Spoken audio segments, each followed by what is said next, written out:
Hi guys! So ayan, kahapon ay binago ko yung ayos dito sa ating mga cactus area. So kung mapapansin nyo guys, wala na yung mga big pots natin dyan. Yung ating mga lacteas na mga propagations na malalaki kasi pinorward ko guys yung ating mga lacteas na mga ganyan. Kasi gusto ko mapagkasya sila dito. Ayan, so nandito yung ating lactea na white ghost. Ito yung green, nandito pa rin yung green. Yan, ito hindi ko naman guys binago. So ang ganda nito guys, oh. Ang gandang kunin ito pang grab. Yan. Pero hindi ko siya gagalawin. Ayan, kasi guys, meron akong ginawa yesterday, pero hindi ko pa to guys natatapos. Kasi ayan, kung mapapansin nyo, hindi pa maayos yung nandito na area. Ayan. Dito kasi, meron akong ginawa. Ayan, may nagbigay kasi sa akin ng this one, yung shell. Ayan siya guys. Oh. Siguro mga 7 pieces to. So, nandun pa yung ibang shell. So, ito, dalawa tong na gamit ko dito. So, naisip ko lang na i-transfer dito yung ating, ayan, yung may cup na natin na yellow spine, melocactus. Ayan. Tapos, ito yung isa guys. And, nanguha lang ako guys ng cuttings ng Marinade. Yan, Marinade to. Tapos, may Mendoza dyan kasi kulang na. So, nilagyan ko siya ng ganyan para hindi na ako maglagay ng toppings kasi wala ako pang toppings. So, ayan yung ginawa ko guys. Maganda naman oh. Ayan. So, yan yung ginawa ko sa kanila. Ito yung isa. Ito nakakatayo siya mag-isa pero ito hindi. Kaya may lagay na bato sa ilalim. So, ito naman, niripat ko dito yung aking yellow na gymnocalcium. Tapos, naglagay din tayo guys ng mga cuttings ng pink puppet at Mendoza. Ayan. Para naman, hindi siya malungkot dyan. Tapos dito guys, transfer ko muna dito yung ating mga ganyan. Ayan. So, yan yung ginawa ko sa kanila. Hindi pa yan guys tapos. Anuhin ko pa rin yan. Aayusin ko pa. Ito okay na to. Pero itong nandito, magulo pa kasi. So, aayusin ko yan. Ayan sila. So, yan guys, yung itsura nila. Guys, yung iba natin na shell. Ayan. So, meron pa tayo ditong 4. And then, yung isa ay tinaniman ko din. Ito guys, yung isa. Dito ko lang muna nilagay. Kasi wala akong mapaglagyan. Hindi siya makatayo na mag-isa. So, dyan ko muna siya nilagay. Ayan. Nilipat ko sa kanya yung ating variegated na Haworthia. Ayan. And dito guys ay, ayan, meron tayo ditong isa. Ito medyo may sira to. Kaya nilagyan ko siya dito ng cuttings ng donkey's tail and burrito. So, ang nilagay ko naman dito ay blue, tama ba? Blue card. Ano ba tawag dito? Kalimutan ko. Basta cuttings yan guys. Galing yan sa ROS. Yan yung mga dating cuttings ko. Tapos pink puppet, tapos Mendoza. Yan. Halo-halo na yan guys. Oh. Yan. Ayan siya. Tapos, syempre, meron naman tayong panibagong electric fan mini planter. Ayan. Papansin nyo guys, ang daming cuttings. So, nanguha ako ng cuttings ng Mendoza. Tapos, ano ba to? Ito, yung mga babies nito guys. Oh, kinat ko na rin pala guys yung mother nito. Ayun siya. Yan, kinat ko siya. So, kinat ko yan siya dyan. Yan. Para mas mapuno itong pot ko. Kahit ano nilagay ko guys. May Aron P. Ayan yung Aron P natin. Purple Delights. Tapos ito si Habit. Tapos karamihan sa kanila ay Mendoza. Ayan, yung pink puppet. Tapos ito yung bago lang. Ay ano ba yan? Blue purple card ata yan guys. Ayan.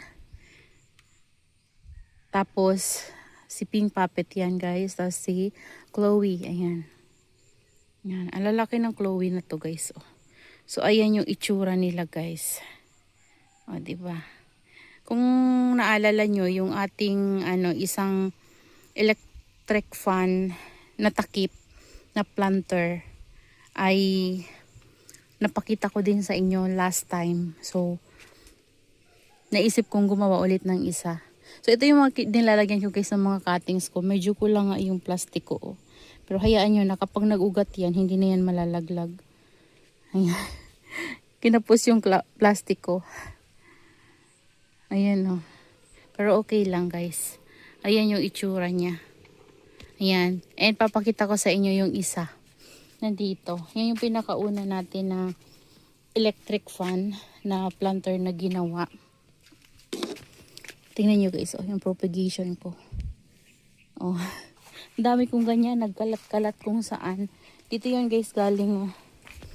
Yan, kinat ko dito kasi nagtitrail na.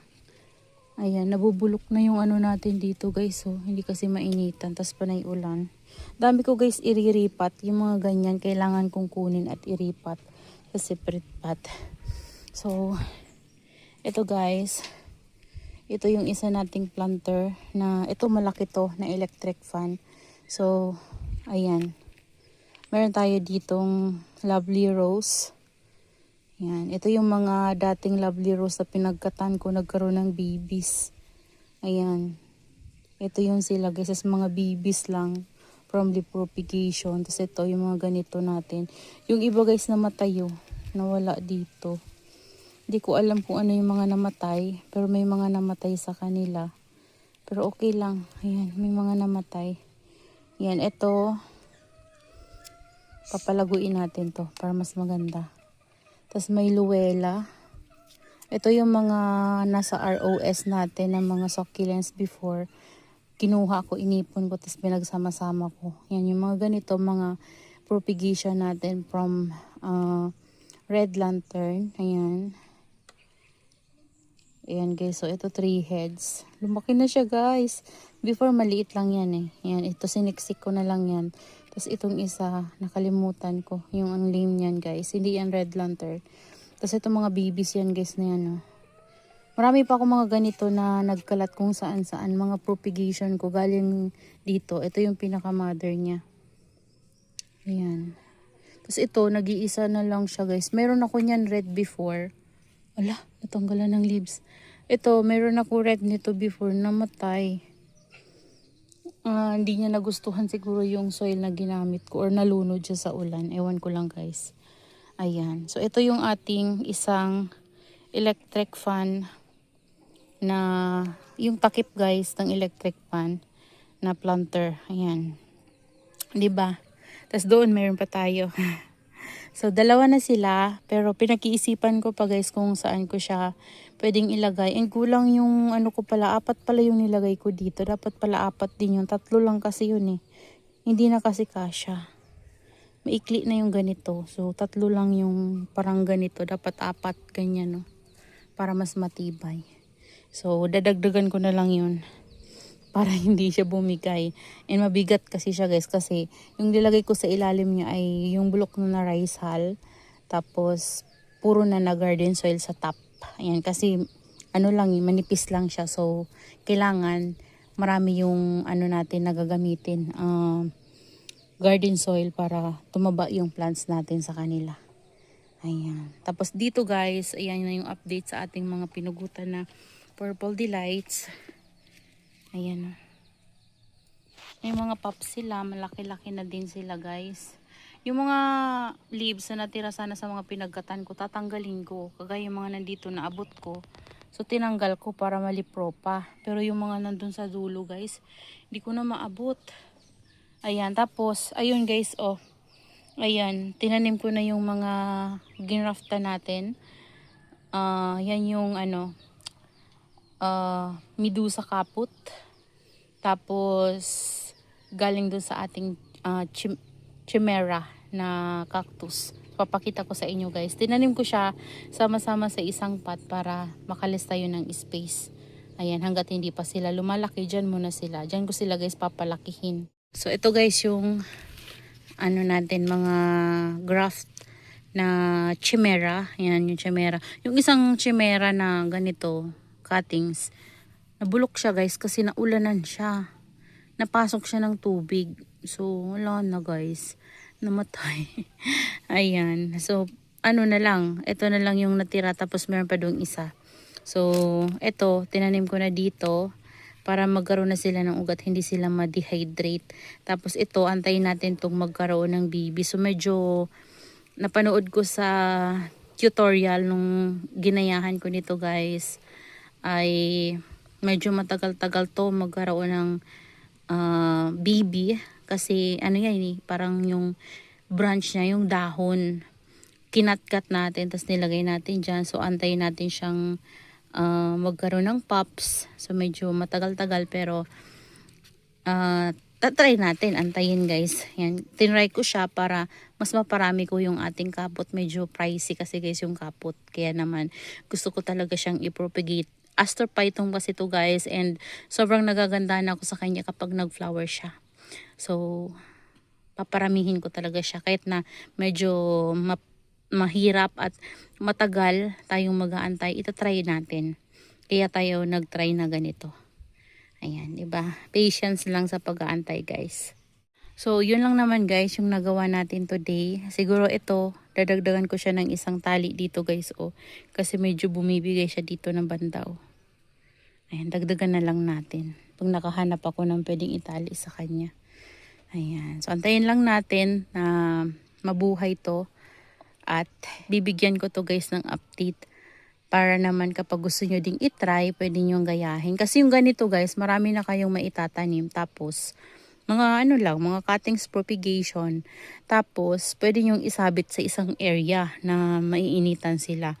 So, makakalis kayo guys ng space. Tapos, maganda siyang tingnan. Para siyang naka-basket na succulents. Nakita nyo naman yung kanina, 'di ba? So yung mga space doon sa luma natin ay dadagdagan ko na lang ng ibang cuttings kapag nagkaroon ako guys ng time. So sa ngayon, hanggang dito na lang muna guys yung ating video dahil mainit.